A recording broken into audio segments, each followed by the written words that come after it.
نقطة ضعفك ممكن تكون هي نقطة قوتك ونجاحك وشهرتك.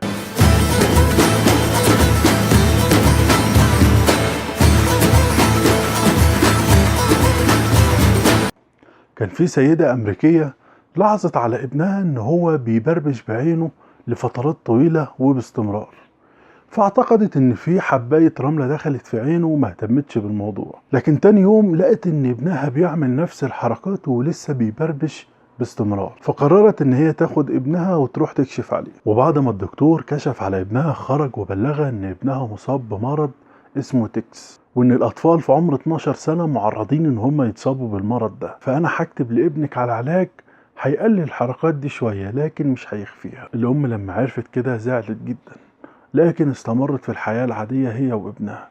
لكن الناس بدأت تلاحظ على ابنها الحركات دي فبعدت عنه وتجنبته، وما كانش بيشوف يوميا غير اتنين، امه وبنت خالته.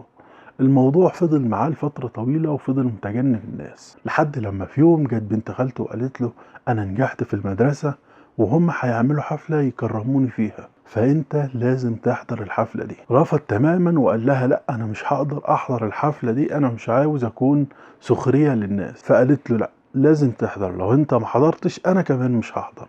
وقدرت تقنعه إن هو يحضر معاها الحفلة دي، وفعلا راح الحفلة. وهم موجودين في الحفلة شافوا واحد صاحبه ويعرف ان هو مصاب بالمرض ده، فصاحبه قرر ان هو يعمل فيه مقلب ويحوله لمادة سخرية للناس اللي كانوا موجودين في الحفلة.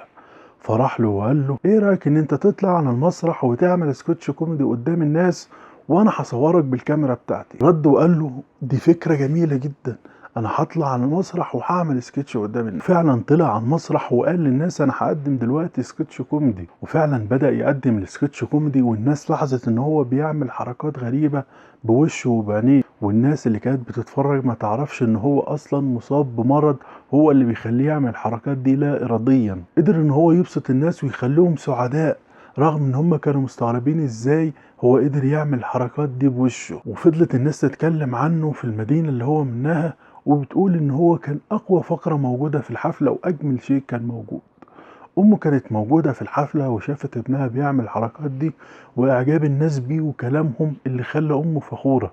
وتاني يوم بعد الحفلة امه اشترت كاميرا وقالت له ايه رأيك تعمل السكتش اللي انت عملته امبارح ده، انا حابة يكون معايا نسخة منه. وفعلا ابنها يبدأ يعمل سكتش ويعمل نفس الحركات اللي كان عاملها، وعمل حركات جديدة وكانت امه مبسوطة ومنبهرة بيه. امه اخدت شريط الفيديو وراحت لمدرب بيعلم التمثيل وقالت له ابني بيحب التمثيل جدا وانا نفسي انه يتعلم التمثيل، وده فيديو فيه سكتش ابن عم. المدرب اتفرج على الفيديو انبهر بابنها وقال لها يا ريت تجيبيه. وفعلا اخدت ابنها وبدأ المدرب يدربه على التمثيل، وابنها كان عبقري، بدأ انه يمثل في المدينة وفي المسارح اللي موجودة، وبدأ يكون مشهور جدا على مستوى المدينة اللي هو منها. وبعد فترة ابنها انتقل وبقى بيمثل في السينما، وبعدها بقى نجم مشهور جدا والعالم كله عارفه، واخد جوائز عالمية. اللي احنا بنتكلم عنه هو الممثل العالمي اللي كلنا بنحبه، جيم كاري. جيم كاري هو الطفل اللي كان مصاب باضطرابات. جيم كاري قدر ان هو يحول المرض اللي عنده لنقطة قوة، كان بيعمل حركات احنا بنضحك عليها وبنقعد نقلدها، قدر ان هو يستغل ده ويحولها لموهبة توصله لقوة ونجاح وشهرة.